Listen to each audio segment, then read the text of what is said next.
Back for more fiendish fans. Welcome again to the Crawley Crypt. This is your Crypt Keeper, your host in howls, master of scaremonies, and A1 terror tale teller.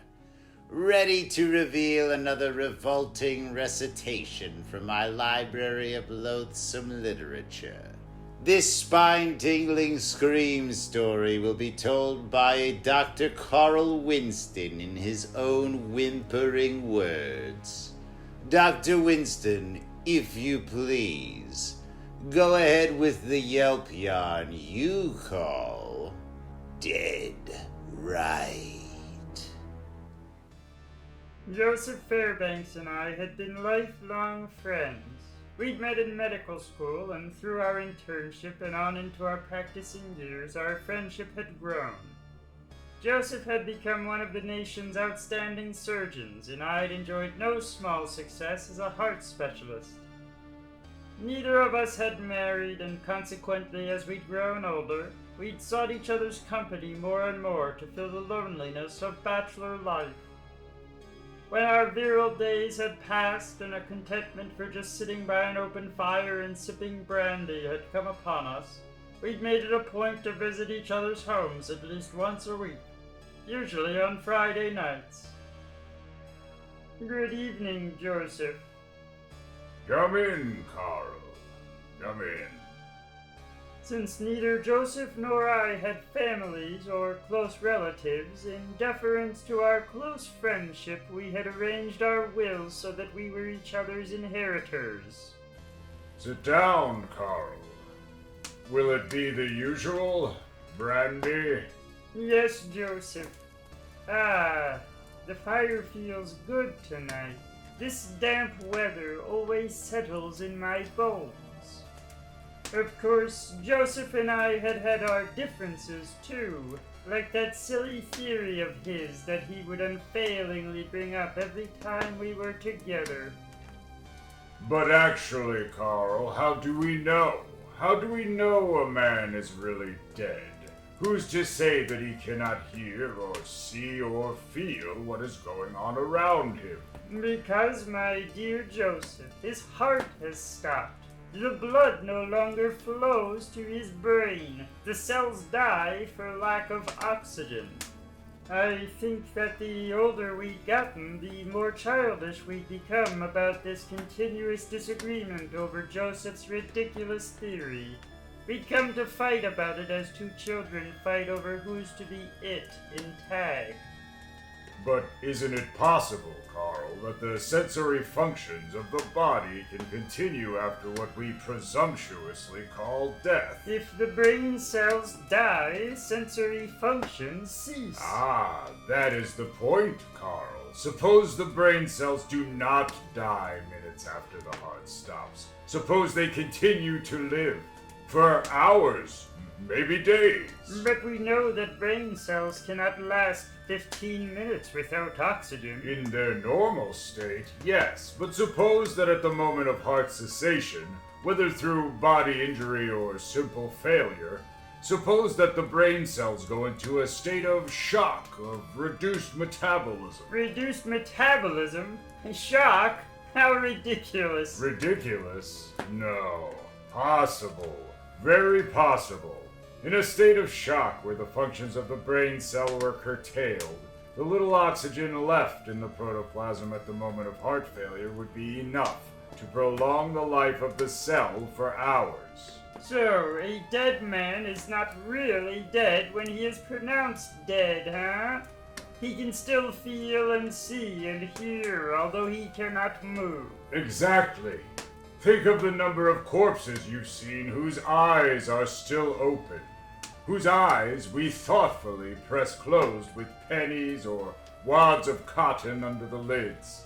Think of the horror of having your eyes forced shut and held shut when your eyes can still see. Joseph, this theory of yours is sheer poppycock. Think of the horror of listening to your blood being pumped from your body, of embalming fluid being forced in, The pain, the excruciating pain, and listening to your own funeral ceremony, of feeling the closeness of the coffin, the lid slamming shut, perhaps being nailed. Stop it, Joseph. Think of feeling yourself being lowered into the grave, the thumping of earth being shoveled down on top of you, and then, only then, fading and actually dying. Good Lord, Joseph, I shall leave this minute if you persist in continuing this ghoulish conversation.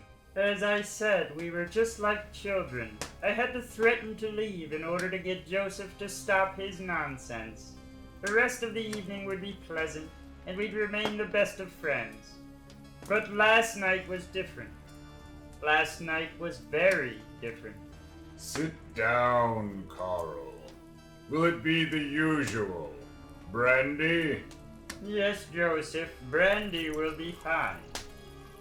Last night we'd sat before the fire sipping our brandies, and Joseph didn't once bring up his ridiculous theory. Instead, he talked of investments and bad luck and some such nonsense. I hadn't paid much attention. Fact is, I'd thought of a new argument against his theory and was waiting, mulling it over in my mind. So you see, Carl, I'm bankrupt. What? Joseph, did you say you're bankrupt? That's right, Carl. I'm badly in debt. I need money. A great deal of money. Why, I'll gladly lend you what you need, Joseph. Lend, Carl. Don't be silly. I'm taking it. Your whole fortune. You see, I've poisoned your brandy. Joseph! No! I staggered to my feet. I felt weak and dizzy, and my legs and arms were tingling. Don't bother trying any emetics, Carl. The poison is a fast-acting one. You'll be dead in a moment. Joseph, how could you? I was halfway across the room when I simply collapsed to the floor. I tried to move. I tried to speak. It was as though I were completely paralyzed. Goodbye, Carl. Thank you for the inheritance. He came and stood over me. I could see clearly, yet I couldn't move my eyes. They were glued in the one position. Joseph moved into my line of vision and knelt beside me. I felt him lift my limp hand. No pulse. You're dead, Carl. Stone dead. Dead? How could I be dead? I could see, I could feel, I could hear Joseph dialing the telephone. Hello, Norton Funeral Parlor? That you, Ben? This is Dr. Joseph Fairbanks. You'd better get over here and bring your wicker. Dr. Carl Winston just died. Yes, at my house. Heart attack. Oh, please, no! I heard Joseph hang up. I heard him approach, and I saw his face when he leaned over me.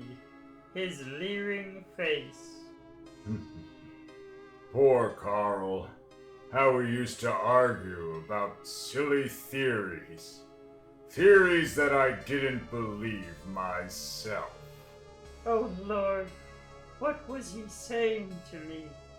Thinking I couldn't hear, knowing I was dead.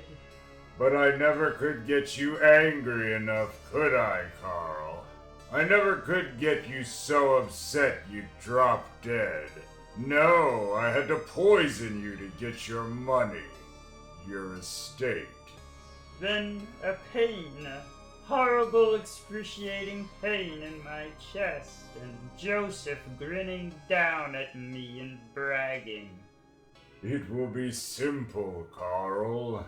I'm a physician. I'll sign the death certificate. Death by natural causes. No one would question a surgeon's word. Ah, the bell. The Undertaker is here. Ben Norton came in looking very sad. Joseph's voice changed. Now, as he spoke, he sounded genuinely bereaved. It was awful, Ben. Awful. 1 minute sitting and drinking. The next minute dead. How'd it happen, Doc? We were arguing about something or other, medical theory of mine. Carl was shouting. He must have become too emotionally upset. His heart. Too bad. Such a nice guy. Well, I'll get his body on downtown. I'll go with you, Ben. Since I'm the only one in the world Carl had. No family, you know. There's no use dragging this out. Arrange for a small, dignified funeral tomorrow. Sure, why waste time? I got a wicker in the truck. Come on and help me. You who are reading this story, how can you understand how I felt? How can you know the horror that crept up my rigid spine? I was dead by all standards, and yet I could feel, could hear, could see things move as they lifted me and placed me into the wicker. Yeah, nice guy the doc was. Heavy, though. Heavy people are more apt to suffer heart trouble. I could see them looking down at me, but I couldn't blink, couldn't move an eyelid, couldn't live ever again. Look, Ben. His eyes. Yeah, I know. They're open, almost like he was seeing us. Well, Ben reached down and I felt his fingertips touch my eyelids, pushing them closed. And now I was shrouded in the darkness of death. But I could still hear. I could still feel them lift the wicker and carry me. I could imagine what was happening. They were putting me into the back of the black paneled truck with the black curtained windows. Easy now. why? He can't feel the bumps. I could hear them get in the front, hear the engine start, feel the motion of riding into town to the funeral parlor. Well, here we are. Help me get him out. I could hear the back doors open again. I could feel the wicker being lifted and carried into the cold white room with the needles and tubes. I could smell the perfume that tried to hide the formaldehyde odor. Put it down here. Yes. I could feel myself being lifted, being placed on a cold surface, a marble table. I'll get things ready. Care to watch? I don't mind. I could hear the rustling whisper of hoses, the sharp clinking of bottles, the hum of pump motors starting. First, we drain the blood. I see. I felt what must have been a needle entering my arm, but there was no pain. Joseph had been wrong. There was no pain, even as the last drop of blood dripped out of my body and I heard it gurgling down a drain somewhere. Now, the embalming fluid. Oh. Another pump, another needle pressing against my dead flesh. More gurgling. I'll see about a coffin. Not too expensive now. Joseph didn't want to see his money wasted. Not too expensive. I wanted to scream, but how could I? Dead men don't scream. They only lie stiffly, listening, feeling, and crying inside. This one will do. Reasonable, too. Help me get him into it. Fine. I was being lifted again. Now I could feel the smooth satin against my dead hands, the camphor smell of newness. I was being put into my coffin. There. Now, you'll arrange everything. The funeral, the plot. How long I lay there, I do not know. Perhaps time to one dead is immeasurable. The lid was slamming down. Let's go. Being nailed. The chapel is filled. They're waiting.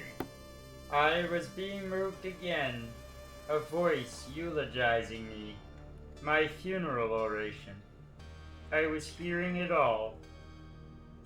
And so imparted, may I add, Carl Winston lived.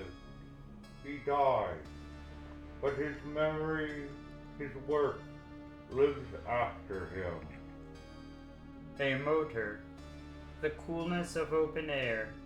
I was being lowered into the grave. The voice. Ashes to ashes, dust to dust. The hollow boom of dirt crashing down upon the coffin lid. The horror. The screaming, silent horror of it. And now the shoveling has stopped. There is laughter and voices. That's enough. All right. Open it up. The lid is creaking open. A rush of fresh air caresses my face. Carl, are you convinced? Are you? Open his eyes. A finger touches my eyes. The night stars twinkle down at me. Joseph's face cuts across them, blocking them out. You're paralyzed, Carl. You're not really dead. It's a new type anesthetic. I put it into your brandy. Joseph grins at me. Ben Norton is beside him. We staged this, Carl. Ben and I together. You're in the garden out in back of my house. It isn't morning yet, Carl. The drug will be wearing off soon. We didn't even go to the funeral parlor. I just drove you around. Then we brought you back to the house, into my office. We pretended it was the funeral parlor. I lent Doc Fairbanks a few of my pumps for sound effects in this coffin. It was a gag, Carl. I wanted to show you that my theory could be right. You almost believed it, didn't you, Carl? Didn't you? Doc, it's 5:30. Shouldn't he be coming out of it? It's morning now. The stars have gone and I feel the sun on my face. Joseph is pleading with me, tears in his eyes. Ben Norton's face just gets paler and paler. Carl! For God's sake, Carl, come out of it! It's a gag, Carl! Come out of it, please! Oh, Lord, help us. Poor Joseph and his theory.